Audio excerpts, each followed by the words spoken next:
Now, every once in a while, you come across a car that's so inherently cool that it makes you want to channel your inner Tom Cruise. Case in point, this, the new Lexus NX. I mean, look at it. If this doesn't turn heads, I don't know what will, because in my opinion, this baby is the sexiest SUV you can buy under a crore.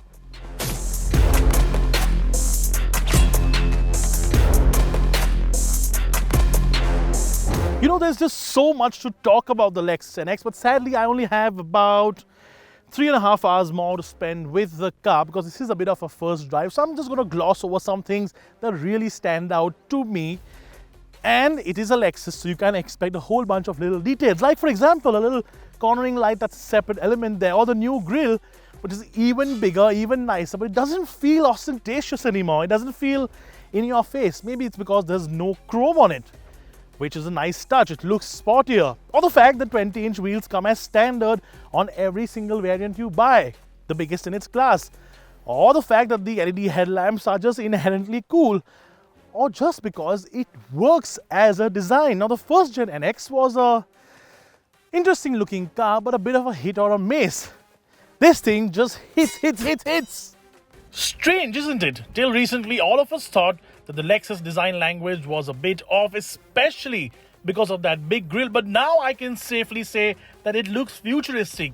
And dare I say it, it looks proportional. And then we get to my favorite part of the whole car, which is the rear end. Now, I could make references to a certain ex-Mrs. Kanye West or a possible future Mrs. Pete Davidson, but what this really looks like to me is a sumo wrestler about to take charge.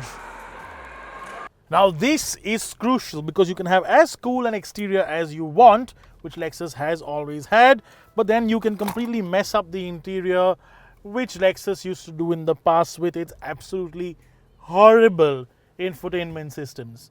Quality obviously was awesome. This stuff here was rubbish. Now look at it. Look at Lexus come into its own.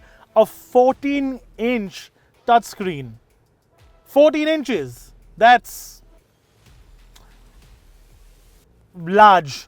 And of course, it's super smooth. You've got everything where you need to be, and it's all thoughtfully done as well. So, for example, the phone can go on the little charging tray here, but then you can actually put it inside. So you can have a little cubby hole in the bottom. Thoughtful stuff. And obviously, the quality of it all. I mean, come on. This is benchmark setting in this segment. This is benchmark setting in a segment above. It's all just so nicely put together, and it's still a Lexus, it's still Japanese, so it's still all geeky like it is supposed to be.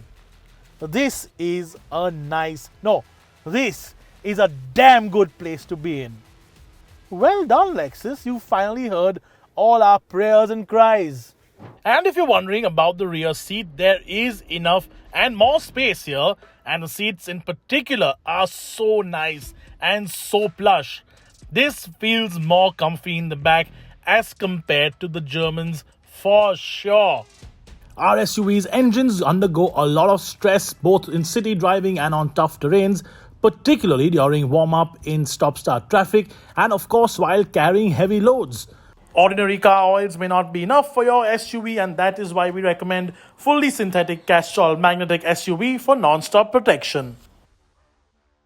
Now, as I've already mentioned, we have only about 3.5 or 4 hours with the new NX today. So this is more of an experiential first drive. It's not a full-fledged review of the car. We'll have one soon with a lot more impetus on, say, city manners, because these are used a lot in urban environments.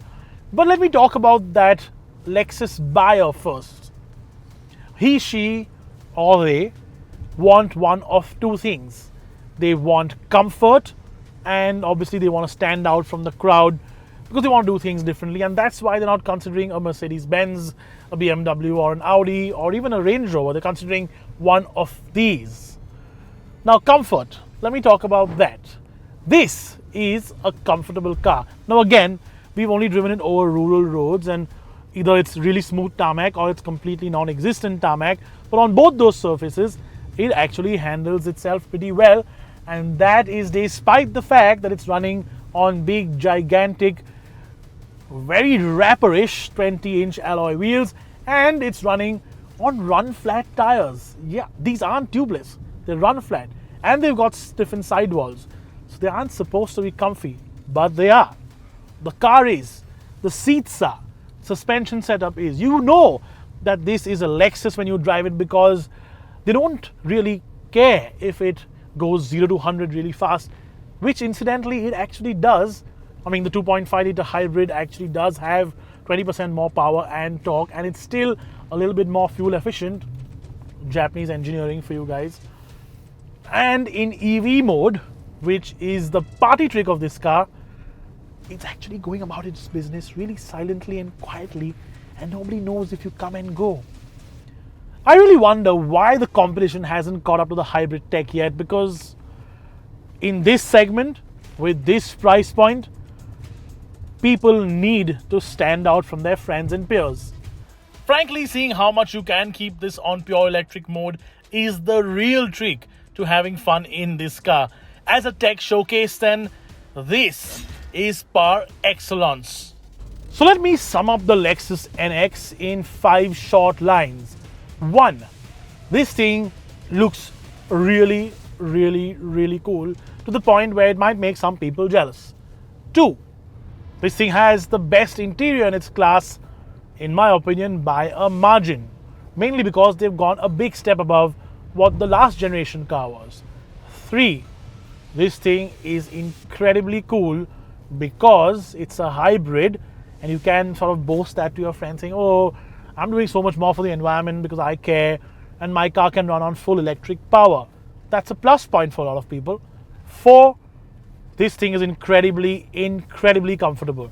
Your family will love you for buying this because they don't want a car that handles 0.0 second faster than something else, or is 2.2 Gs. It can't be 2.2 Gs, but you get the drift, right? And 5, I really like this car. That doesn't happen often. Dear Lexus, could I have a long-termer, please? Maybe for 6 months,